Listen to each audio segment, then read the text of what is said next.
Hi, Jody Hardesty with Empowered Heart Connections. I found in many relationships, people struggle with their partners not meeting their needs.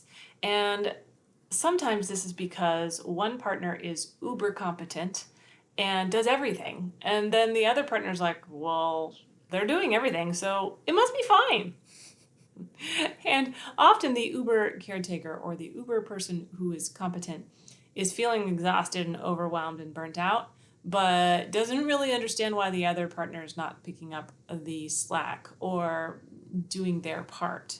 And often I've found that this is because they have zero idea that the partner who's doing more work is actually struggling.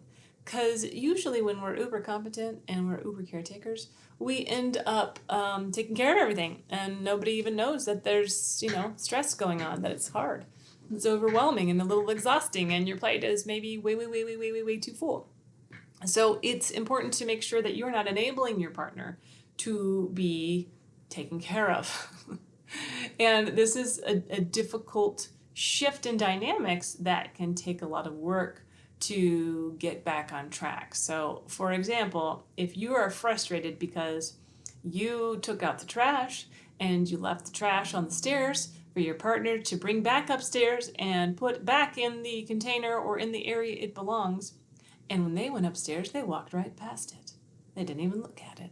And you're like, what is wrong with them? Can't they see that the trash can needs to go back where it belongs? And they think, oh, I'm just walking up the stairs. They don't even notice that you were hoping or expecting them to put the trash away. And it's probably because all the other 800 times that you've taken out the trash, you've done it. So even though that's not your fault, that they're not picking up those cues, it still needs to be presented to them.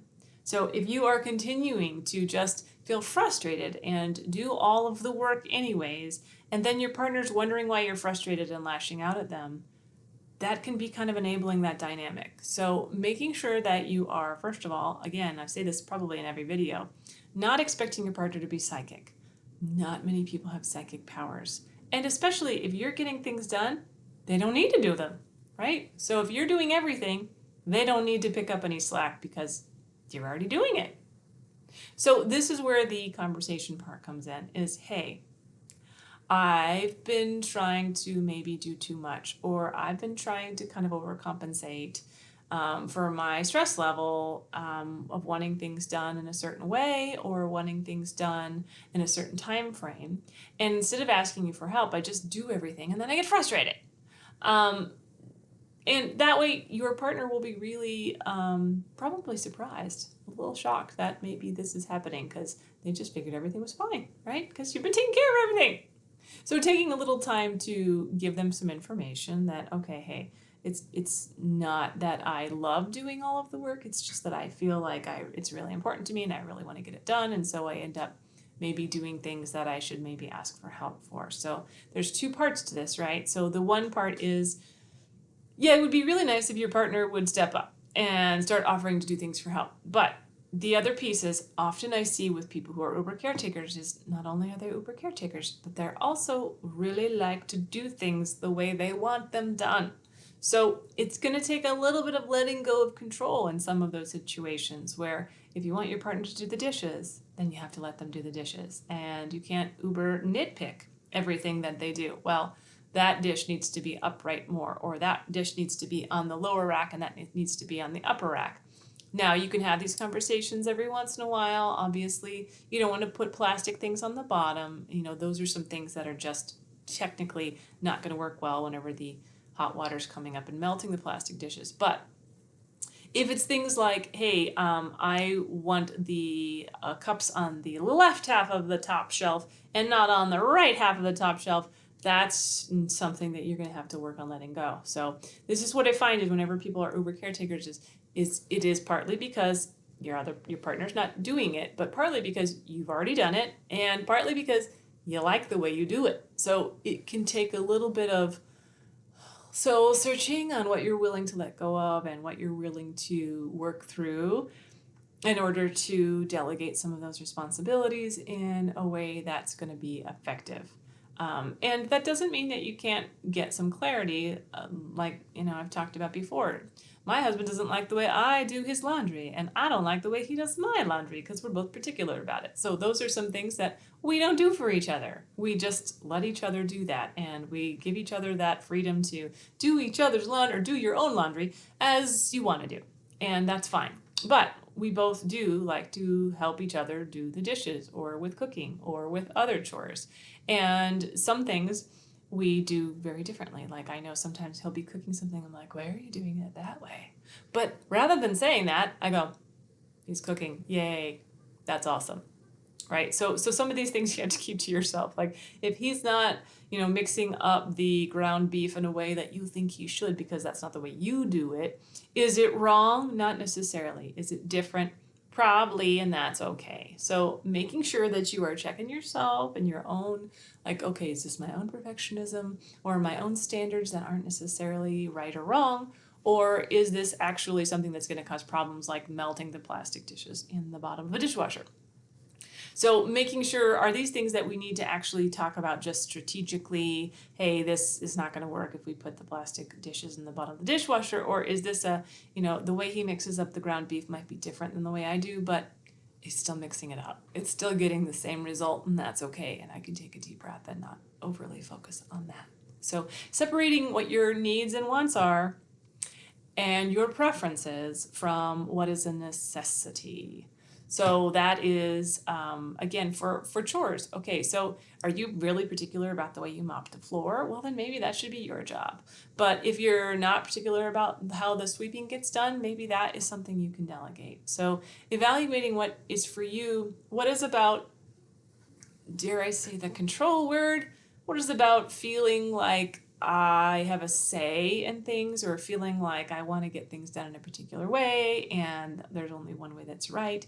And what is about enabling your partner to be helpless? That if we're doing everything, then it's difficult for our partner to feel like they're contributing.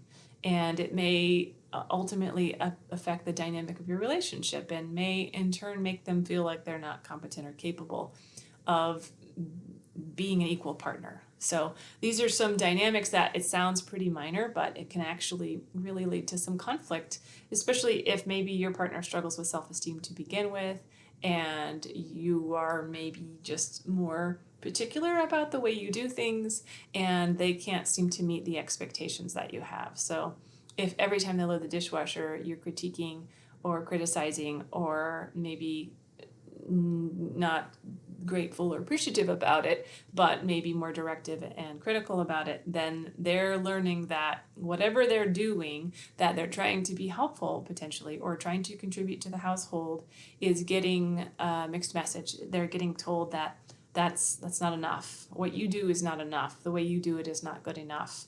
And over time, that can really affect their self-esteem and the dynamic of that equal partnership. Right, because we don't want to create that parent-child dynamic, like you have to do it this way or else, or you have to do it this way, or I'll just do it myself and then I'll be mad about it, or resentful about it, or upset about it. So this is a trap that I think a lot of people get stuck in one context or another. And again, it's not necessarily bad or good. It's just a dynamic that people get stuck in, and it's helpful to recognize that each of these dynamics that people get stuck in, it's not about being bad or good. It's just about recognizing and having self-awareness. Like I said, I recognize I like the way I do laundry better, and I like the way I cook some things better than my husband does, and he likes the way he cooks things better than I do in some situations. So being aware of your differences and your preferences is not a bad thing. It's totally okay. But acknowledging when it crosses a line. If I'm continually criticizing my husband's cooking because I want it done my way, then he's probably going to stop cooking, for one thing, and maybe have his feelings hurt, right? So making sure that we are appreciating and acknowledging each other for what we are doing and asking clearly what we need, delegating responsibilities to each other whenever we're feeling overwhelmed, and really connecting and acknowledging whenever we are doing things that are working as well. Because that's the other trick, is we want to make sure that we are not just pointing out faults and critiques, that we want to make sure that we're supporting and encouraging each other. And if you do have a suggestion or a preference about how you want to do something, like, hey, I really like to drain the ground beef after I cook it because of all that fat. It just makes me feel better, even though, it's probably not that much fat in there. But is that cool if we do that? Rather than, you didn't drain the ground beef after you cooked it? Ew, that's disgusting. Right? So you can still ask for what you need in a preference way, just making sure it's not coming across as critical and directive, and more collaborative and inviting support, inviting someone to do something to help you out rather than doing it because they're wrong and you're right. All right. I hope this has been helpful. Thank you so much for watching, and please do share your comments at the end. I really appreciate them.